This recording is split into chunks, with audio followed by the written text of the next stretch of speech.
Hi, everybody. There is nothing more frustrating than recording an incredible podcast and then not realizing that you didn't hit the record button. So here I am again. Welcome to the Weight Loss for Women Over 40 podcast. I am your host, Nikki T, and today we're talking about the holiday guilt-free pleasure plan, and we're going to talk about it again. So hopefully the universe caught all the inspiration that I didn't record, and it will come through on the second recording. So again, we're going to be talking about the holiday guilt-free pleasure plan. I am Nikki T, and I am your weight loss mindset coach here to help you enjoy the holidays without guilt, without dieting, or the dreaded January regret. So today we're going to be diving into one of my favorite topics, pleasure, about the holidays, specifically how to enjoy all those holiday indulgences guilt-free while still feeling great in your body and still making progress towards your goals. So I want you to imagine this.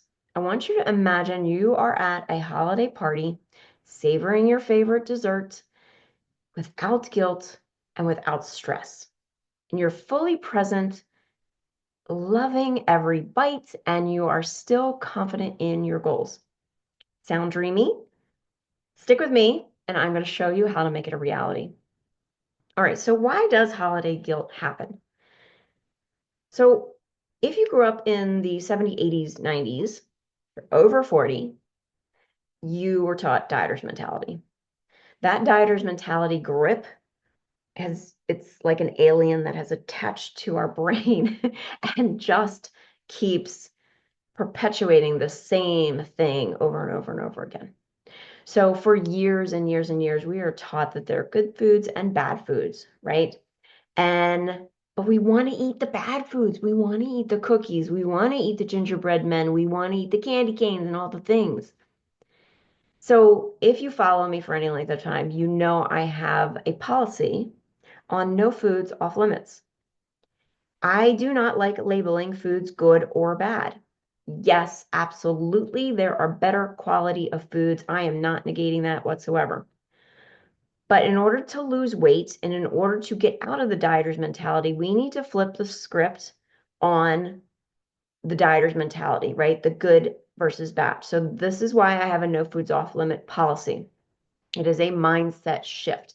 Yes, I do talk once you get that together, then we talk about healthy foods and what foods light you up and that kind of thing. So just notice that when you're in the holiday season, that dieter's mentality is going to flare up and rear its ugly head.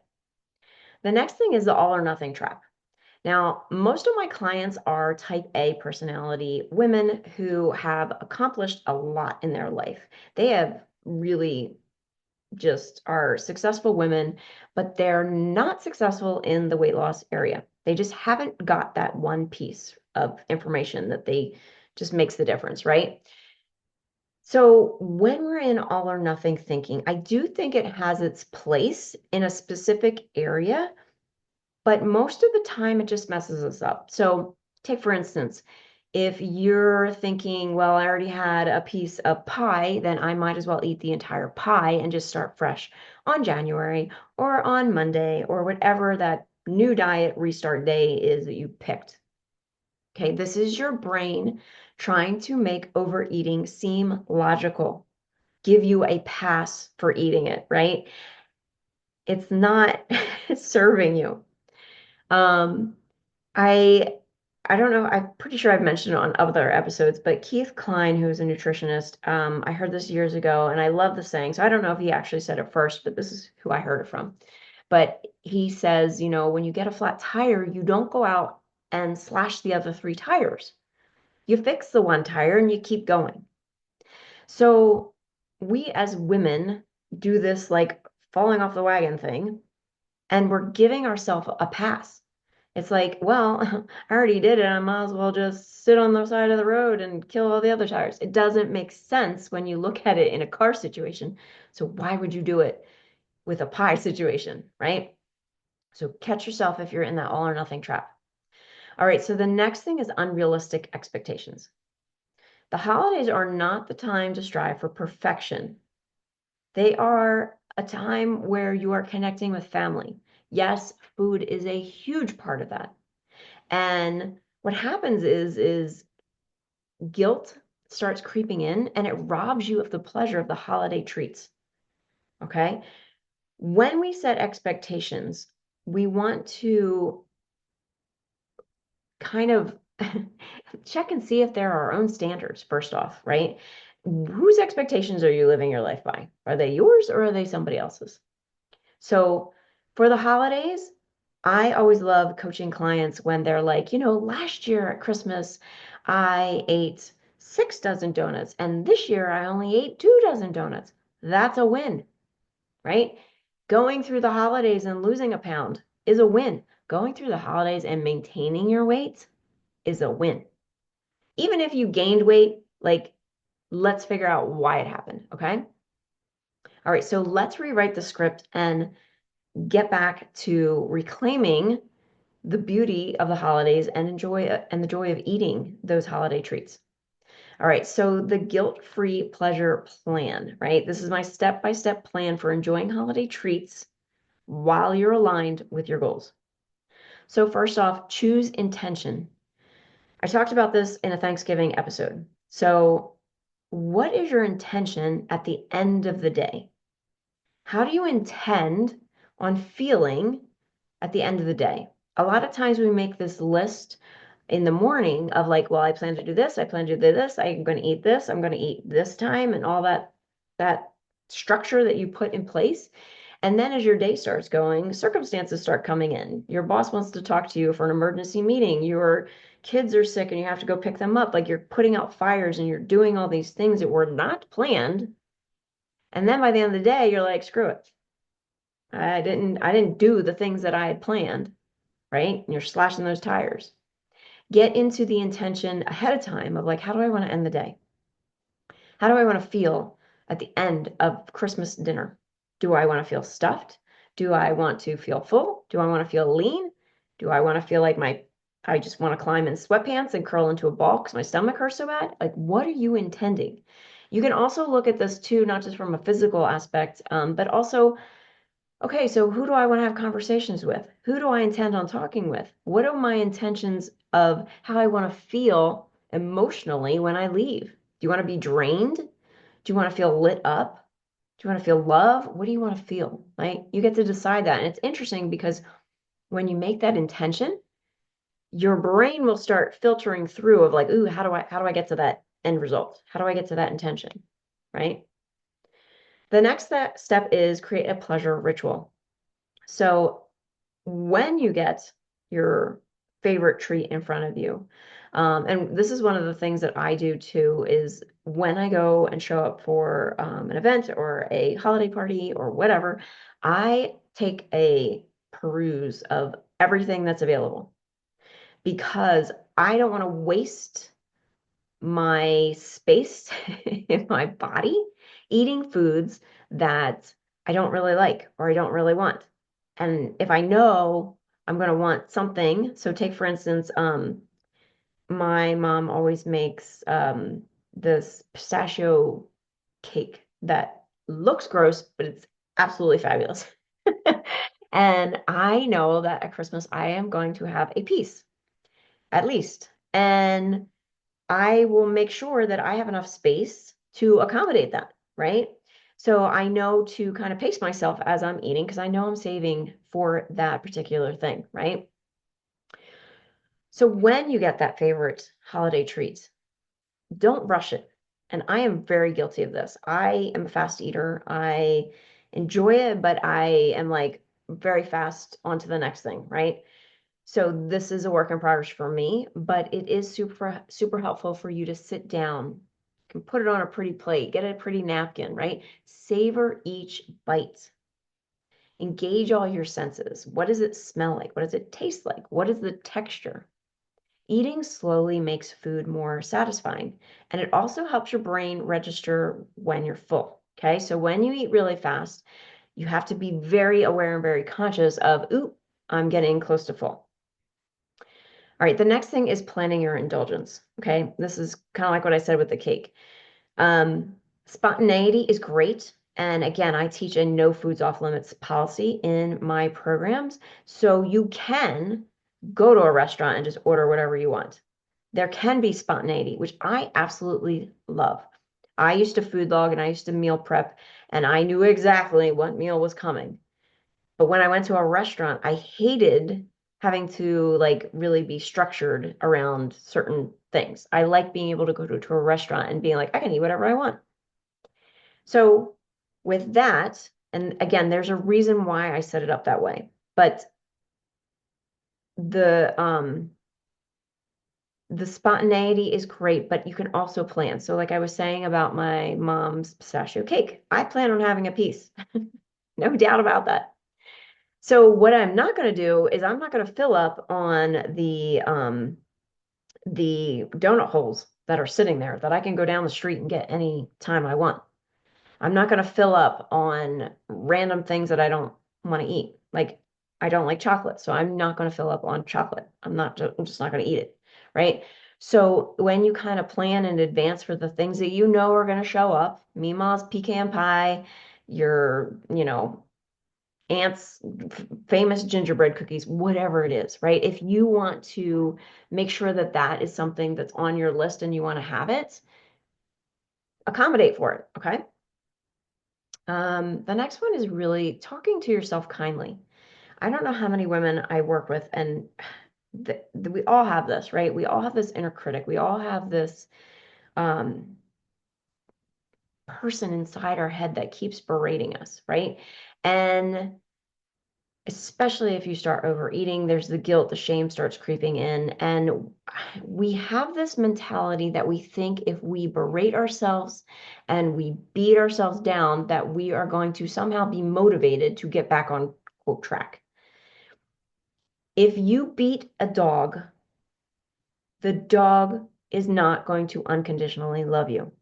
You cannot beat down a dog and expect it to not cower to you and not love you and not be aggressive towards you. It just doesn't happen. It's the same thing with us. When you beat yourself down, you think it's going to help motivate you. If you think it's out of love, it's not. It's a pattern that you have created or you're taught, and it's not serving you. Okay. It will serve you maybe initially to get started, but it will not be sustainable. You cannot lose the weight and keep it off if you are beating yourself with a stick. You always get to choose your choices. When you decide to take 100% responsibility for your body, for the decisions that you make, for the food that you are eating, watch out because that's where things start to shift. If husband comes home and brings you a bunch of donuts, you cannot blame him for you eating the donuts. If mom makes, wants you to taste test her 10th batch of these cookies that she wants to taste, and you are feeling obligated to eat it, it is not mom's fault. You always get to choose your choices. So take 100% responsibility for everything and watch your life change. And that can be a hard pill to swallow, let me tell you. Again, I dive into that into my coaching program. So if you want more information on that, get in the group or reach out to me for private coaching. All right, so let's talk about the mindset shift. So this is a mindset shift that's going to change everything. Food is not the nemesis. It is not the enemy. It's the guilt, the shame, the beratement. That's the problem. When you mindlessly eat out of stress, it's a signal to check in with yourself, not to punish yourself. There is so much stress going on in the holiday season, and it's like on top of your regular tasks that you do, right? Are you hosting a party? Are you decorating the house? Are you sending out Christmas cards? One of the best things that I ever did, and I don't know when I stopped this, it's been years now, is I don't send out Christmas cards anymore. It was very stressful for me. It was compiling the addresses, making sure all the addresses were up to date, who had divorced, who had moved, who had separated, who, all the things, trying to figure out just the address list. then getting the pictures, getting them uploaded and making it pretty and what fancy font we want and all that stuff. And then actually mailing them. And it just was so stressful to me that I decided I'm not doing it anymore. Now, do I love Christmas cards when people send them to me? Absolutely. If it lights you up to do a Christmas card, do it. But if it stresses you out, maybe don't do it, right? And notice the thoughts that you have behind, oh, what if I don't mail out my Christmas card? I'm going to piss off mom. Aunt Susie's going to be upset, all the things, right? You get to decide how you want your Christmas, your holidays, your Hanukkah to look like. If you're setting up a party for Hanukkah and it is driving you nuts, get some help or switch the plan, right? So if you are making 10, like you want 10 dishes, ask 5 people to bring 5 dishes and you only make 5. Or get it catered. Like you have so many options. We don't have to put all this stress on us in the holiday season. The season is supposed to be magical. And I feel like, especially as women, we just want to go over the top. We want to make sure everybody's happy and comfortable and all this. And I get it. But you are sacrificing your sanity for everybody else. And that usually leads to emotionally eating, which again leads to your waistline. When you understand how your mindset works and how to set it up for successful weight loss, there's no need for guilt. There's no need for shame. There's no need for beratement. So instead of seeing holiday food as a temptation to resist, see it as an opportunity to practice getting really good at this, getting really good at awareness, getting really good at watching your brain, watching the squirrels run around in your mind, right? If you want help with this, go join the Jumpstart program right now, where you're going to learn how to master your mind and change your body. You can find information at weightlossforwomenover40.net/group. All the details are there. Join now. I just am starting to work with a woman. She literally she listened to one of my podcast episodes, booked a call, and now she's a client. And one of the things she said I thought was so amazing. She's like, this is the best time to start. It's the middle of December. And she was like, this is the best time to start because I'm going to get help all through the holidays, all through January and New Year's, and basically be ready to go in 2025. If you want help over the holiday season, get in the Jumpstart group. Our next group coaching call is Monday, December 16th. We're in 2024 right now, so if you're listening to this in the future, I don't know what day it will be, but get in now and get the help that you need to navigate through the holidays and finish this year out strong. So remember, the holidays are about connection, love, and yes, delicious food. You can eat your favorite holiday treats and still lose weight. If you loved this episode, please share it with a friend who needs to hear this message. Don't forget to hit subscribe so you can join me next week in the next episode where we're going to be talking about how to outsmart holiday stress eating. Until next time, stay fabulous, savor the season, and take care of you.